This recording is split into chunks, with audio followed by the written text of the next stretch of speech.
My best friend of 20 years made up a story about me to take a promotion from me. I never confronted him. 3 years later I found him on LinkedIn asking me for a reference for a job. Rodrigo's message came through LinkedIn on a Friday at 4:30 in the afternoon. I was in my office in Sugar Land, south of Houston, finishing a report for a client. The notification went off. I saw the name. 20 years of knowing someone makes their name, even if you haven't seen it on a screen in years, make you turn your head. The message said, "Hey bro, how have you been? Listen, I wanted to ask you a favor." Quick pause.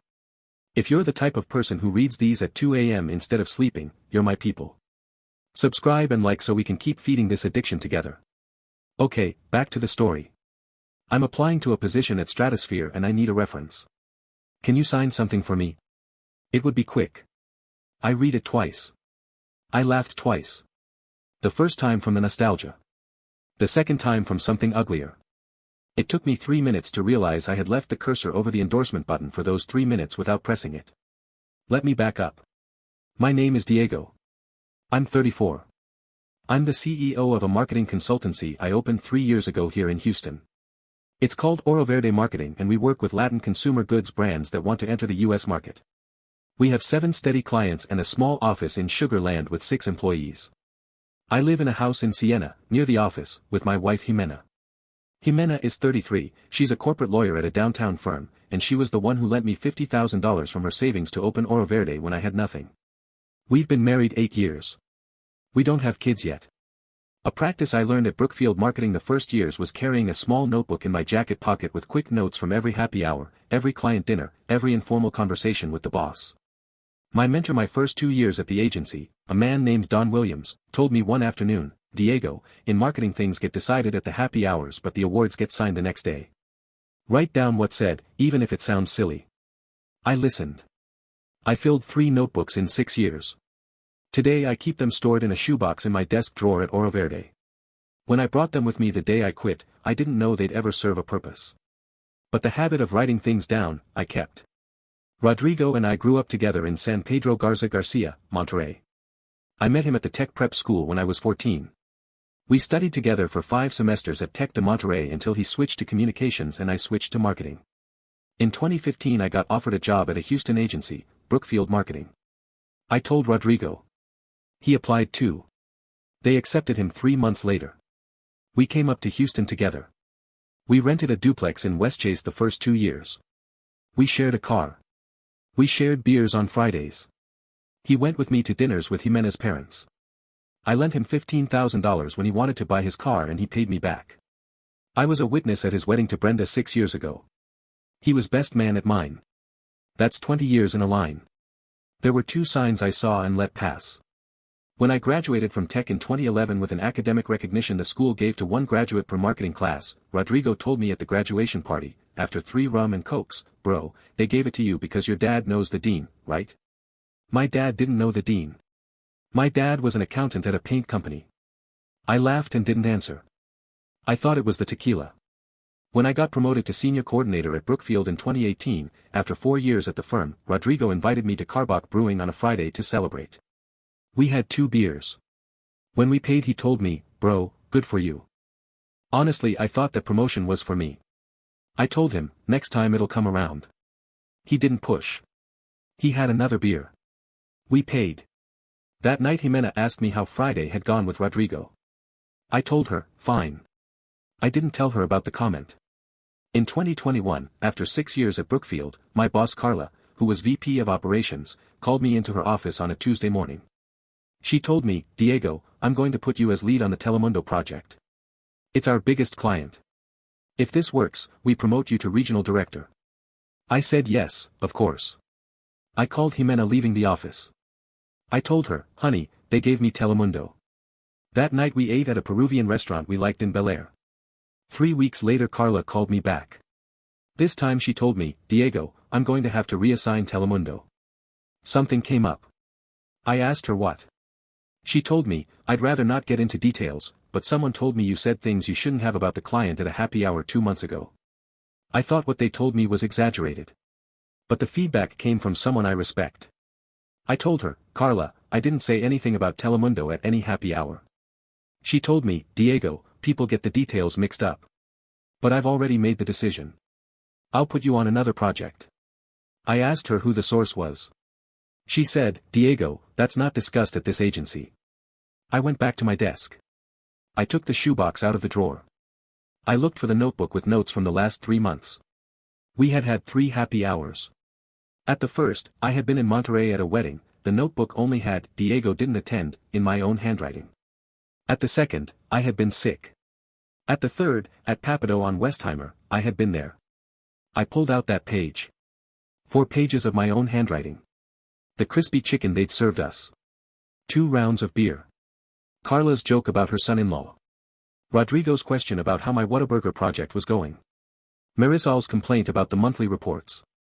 Telemundo wasn't on any of the 4 pages. I knew it without needing the notes. But now I had the notes. That night I asked Marisol on the way out. I told her, Mary, at Pappadeaux did I say anything about the Telemundo client? Marisol thought about it. She said, no, Diego, Telemundo wasn't mentioned that night. Why? I said, it's nothing. I wasn't going to tell her. That same night Rodrigo invited me to dinner at his house. Brenda wasn't there. He ordered pizzas. We had beers. He told me at some point, bro, Carla's been weird lately, hasn't she? I told him, yeah, she's been weird. He said, I think she has pressure from above. They're measuring her on big accounts. I said, maybe.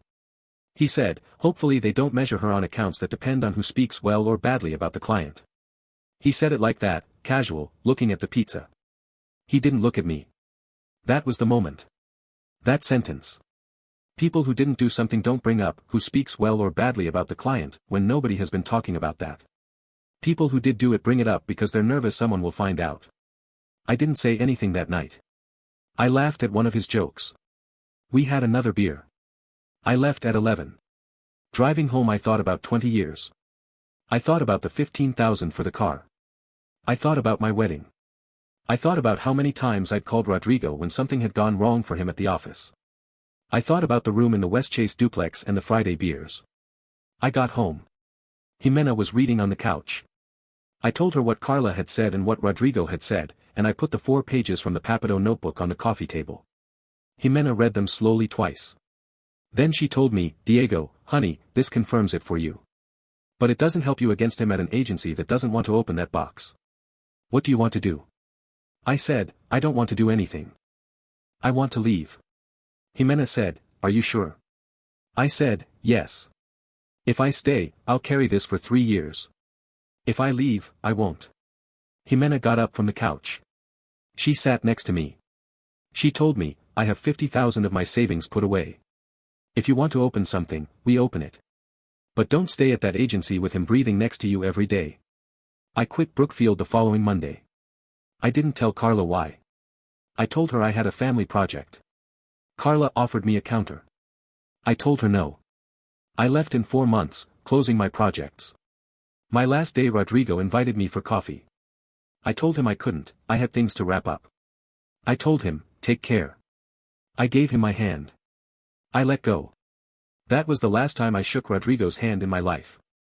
I opened OroVerde marketing in April of 2022 with a client who followed me from Brookfield, a hot sauce brand from Tijuana that distributed in Texas, and Jimena's $50,000. I worked from home the first 6 months. I hired my first employee in October, a girl who just graduated from UH and who later became my project manager. I rented the small Sugar Land office in March of 2023. By the end of that year I had 4 clients. By the end of 24 I had 7. I paid off Jimena's loan in December of 2024. That night I gave her the cancelled loan papers. She said, Diego, this money was never a loan. It was ours. I said, I know. But I wanted you to see it that way. Meanwhile, at Brookfield, things got tighter for Rodrigo. Carla left the agency a year after I did. The new VP, an American woman named Ashley, wasn't a friend of Rodrigo. She put him on a small projects team. Telemundo never came his way. Neither did a director promotion. I'd hear about him through other people. Marisol, the accounts woman, who became friends with Jimena later because she had a daughter the same age as Jimena's niece, would tell me things at dinners. She told me once, Diego, Rodrigo has been complaining about Brookfield for 2 years. I don't know why he doesn't leave. I told her, it won't be easy for him to leave either. She asked me why. I told her, because someone who leaves for the wrong reasons, gets out for the wrong reasons. Marisol didn't ask me more. I saw Rodrigo at a wedding a year and a half ago. It was the wedding of a tech prep school classmate who married an American woman at a vineyard near Brenham. Jimena and I got there together. When I walked into the hall I saw Rodrigo and Brenda at a table at the back. Rodrigo got up when he saw me. He walked toward me. He extended his hand. He said, "Bro, it's been a while since I've seen you. How are you?" I shook his hand. I said, "Good, Rodrigo. And you?" I gave him a shoulder pat. I introduced Jimena to him again, out of courtesy. We talked for 2 minutes. Rodrigo asked me if OroVerde was growing well. I said, "Yes, thanks." He said, "Bro, that's great, we should see each other more often." I said, "Sure." I said it knowing we wouldn't. I spent the rest of the wedding on the other side of the hall. When Rodrigo went up to the head table for a photo, I went out to the garden. When he came back to the hall I was dancing with Jimena. When he left at 11:30 I was still dancing. Jimena asked me afterward if I had been avoiding him on purpose. I said, "I'm not avoiding him. I'm just not seeking him out." That was the last time I saw Rodrigo in person. Until last Friday's LinkedIn message. The message said, "Hey bro, how have you been? Listen, I wanted to ask you a favor. I'm applying to a position at Stratosphere and I need a reference. Can you sign something for me? It would be quick. Stratosphere is a bigger agency than Brookfield. It's in River Oaks. If Rodrigo got the position, his salary would double. Stratosphere has a strict reference process.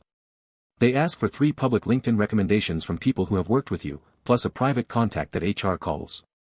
Rodrigo was asking me for the public endorsement. I answered him that same afternoon. I didn't answer through LinkedIn. I sent an email to his personal Gmail address that I'd known by heart for 8 years. I wrote the following. "Rodrigo, I got your message. I'm not going to sign the endorsement. I'll explain why.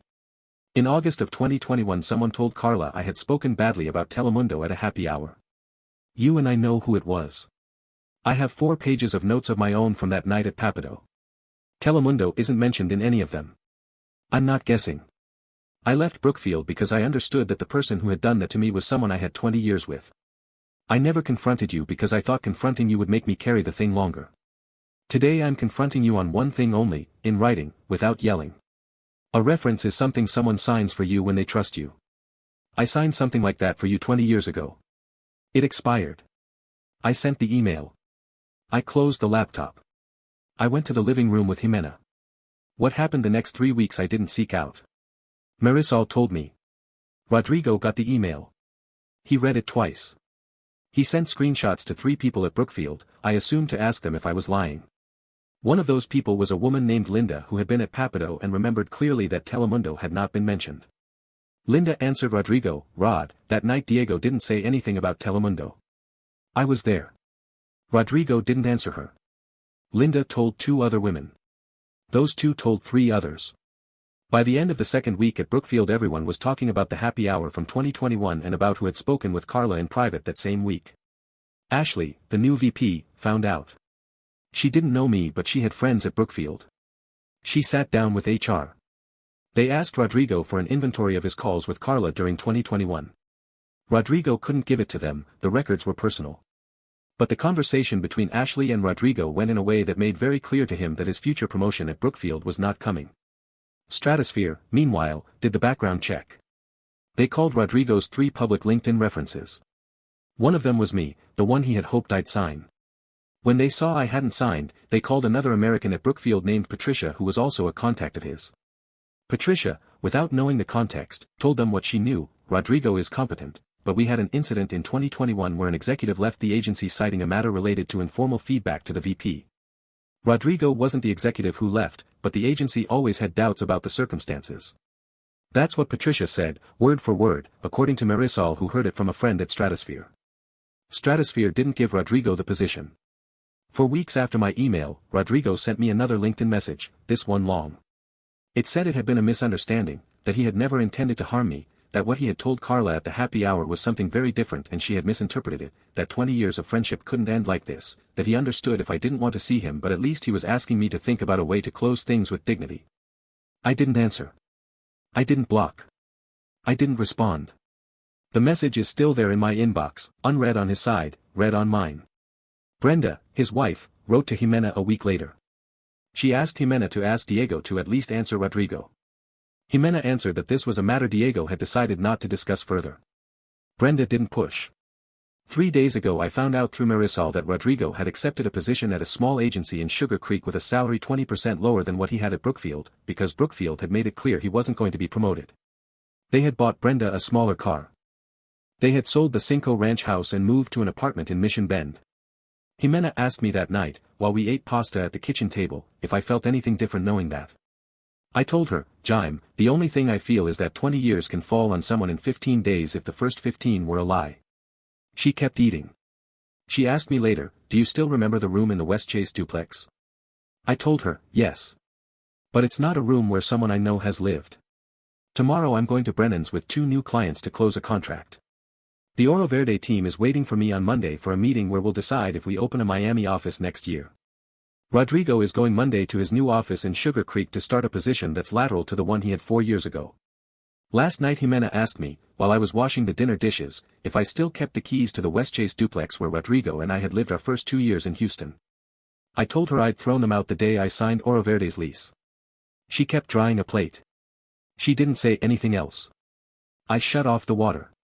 We went out to the patio to sit for a while. It was a Thursday night in Sugarland.